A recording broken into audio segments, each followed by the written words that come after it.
Helen and welcome to my channel. Today I'm going to talk about an awareness week that I truly and really believe in the fact that this type of awareness needs to be brought into our swimming lessons as much as possible, and that is water wisdom and water safety. So I love to implement a lot of different games and activities and very much a playful approach. Especially, we are really encouraging the child to move as much as possible when we are in the pool and in the water with them. So I'm a massive believer of changing the way that our swimming lessons are conducted. And I really feel that it's not just focusing on the 4 traditional strokes, and then the survival techniques or safety separate.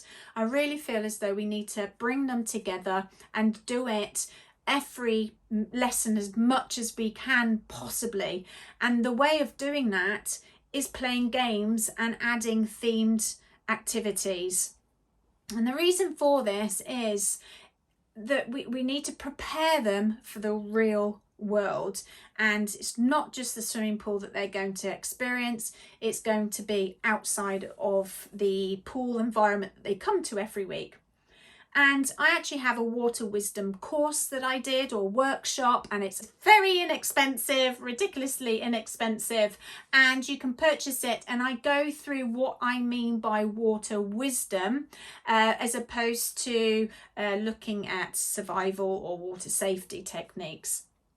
So briefly, what it is that the reason why I do implement this playful approach is that the child is learning about themselves in the water, and the water as well. So 3 main elements. And when you're conducting these lessons this way, they are using all of their senses. They are using their vestibular and proprioceptive systems, so their body movement, body awareness. They are working on their balance. So their vestibular, so posture, spatial orientation, motion, equilibrium, rotations, linear movements. And then they're taught then we're teaching them, about how am I fitting and what am I doing with my body in this space. And therefore it's being body conscious or body subconscious as well. And how much effort or how much strength do I need in order to do A, B and C, for instance. So yes, doing front crawl, backstroke, breaststroke if they really want to, butterfly, some, mainly girls, love to do the mermaid type of actions. But really, if you think about it, I was thinking about this the other day, is that if they really want to swim, children will, if we say we're going swimming, generally you'll find people going up and down and up and down and up and down. They're swimming from A to B, they touch the end and then they go back.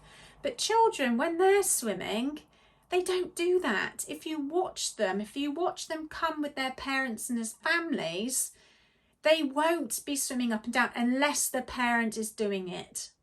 If the parent is wanting to go up and down and do some lengths, do a little bit of exercise, then they may go along with them. Or the child might want to because they actually really like to do it. And at that point, I really feel that if the child is wanting to go up and down and do lengths, then they're really ready to go into a club if they want to. Or maybe you can provide that sort of environment if they're not wanting to, really commit to those amount of days, but maybe have different sessions available for those children, more like a team, team structure, if you like. But really, the most predominantly, a very high percentage I would say, after the years of experience, is that children just want to play and move in the water and have fun. They want to spend time under the water. They want to push and glide off the wall and see how far they can move.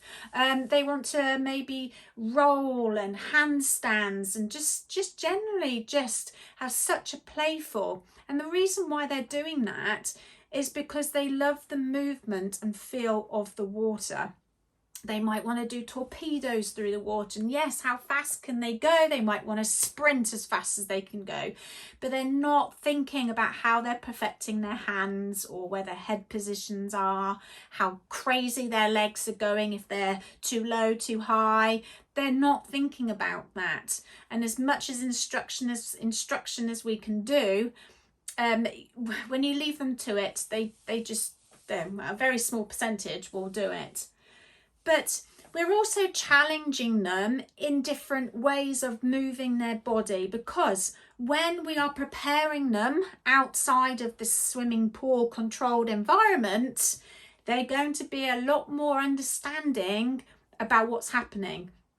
So if they do go to the beach and the ocean and the waves are crashing over them and their body's moving this way, that way, then they'll have that inbuilt motion of getting themselves out of or move with it, because we've prepared them for it.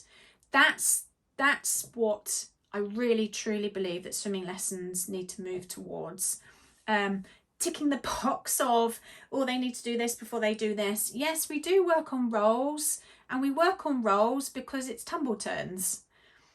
And we work on log rolls and pushing glides because it's more streamlined in the water. I get it. I was a swimmer myself. I really do get it. But if there's a certain age that we have our children, if we're trying to perfect their strokes at 3, 4, 5 years old, the children will not want to come back to your swimming lessons. And going over those statistic rates, we need to get those rates down. We need to change the way that we're structuring our swimming lessons, and I can help you with that little bits at a time. All right, so reason for water wisdom, going over it again. The more they move, the more they learn. Plain and simple. And I have a whole course on this with regards to it, because they just need to move, not sitting on the side waiting their turn. And it's not, you know, bad behavior sitting on the side because you're not listening to me. It's more to it. We want to engage all the senses. We want to work their balance and their intuition, and we want to work towards having a clever and smart swimmer. So that's the reason for water wisdom.